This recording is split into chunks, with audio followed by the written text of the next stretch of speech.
下完雨就是刮大风，看看这场大风对于我们造成的影响。这块塑料布都给我刮坏了。这是2024年的第一场雪，而且这个雪下的还不小呢，中雪。看这地面上，啊，冻的呀。干着养殖，你就什么心都要操，不光要操牛的心。 你还要操外边天气环境的心。昨天晚上阵风8级，就最大的风时候是8级。哎呀，我们这外边都有把这个棚架子刮坏的了。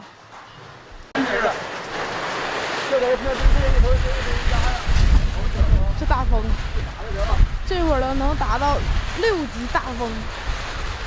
我的妈呀！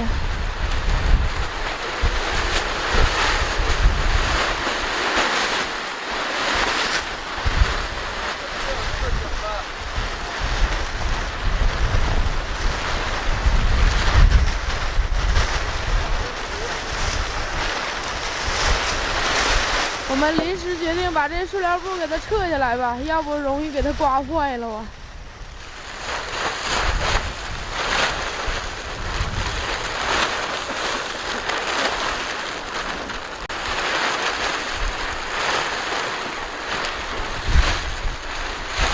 我爸还上去了，你小心点爸，这是踩不住都。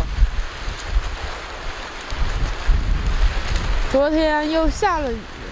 然后半夜又下了雪，现在老厚了，看到了吗？那边有影儿，那边都是谁家的蔬菜大棚，然后在这儿来看棚子来了，干一行操心一行，朋友们能看得见吗？就这儿有一个微弱的光。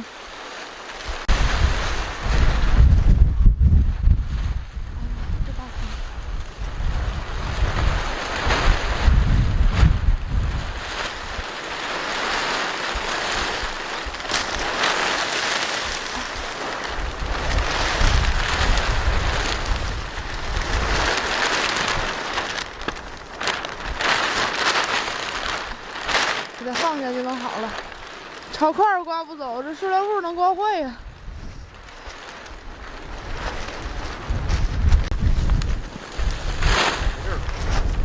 没多大风，有什么兜风？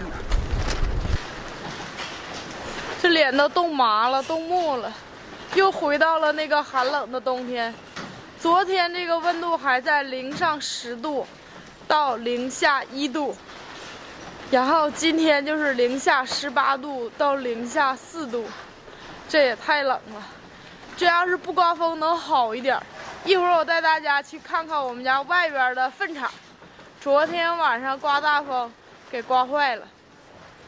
就存草这个事儿，无论是刮风下雨还是下雪，你都得经过它。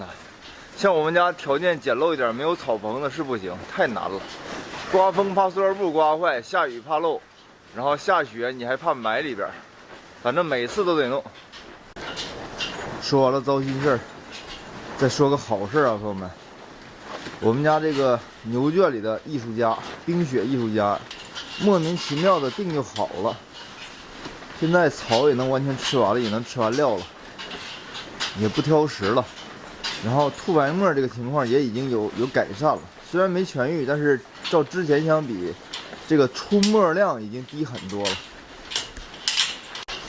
现在它仍然是我们家最小的牛，它们两个都不太大。这个是尤为的小，因为吃的少，但是现在吃口慢慢恢复了，应该能好一些吧。希望它也能成长起来，别太拖后腿。还有你。现在是早上的6点半，我给大家看一下昨天晚上的成果。 一场大风袭来，我们家这个粪场，塑料布也被刮坏了。只要没有这塑料布还能好一点，塑料布也兜风，塑料布也刮坏了，这个架子也都刮倒了。然后刮掉的那个架子让我爸抬到南边地里去了，要不的话害事啊。这等哪天了还得弄一下。 这个架子现在在这儿飘飘悠悠，你就说我们这大北风现在多大吧？这早上的喂牛工作都已经结束了，扫雪去。扫雪去。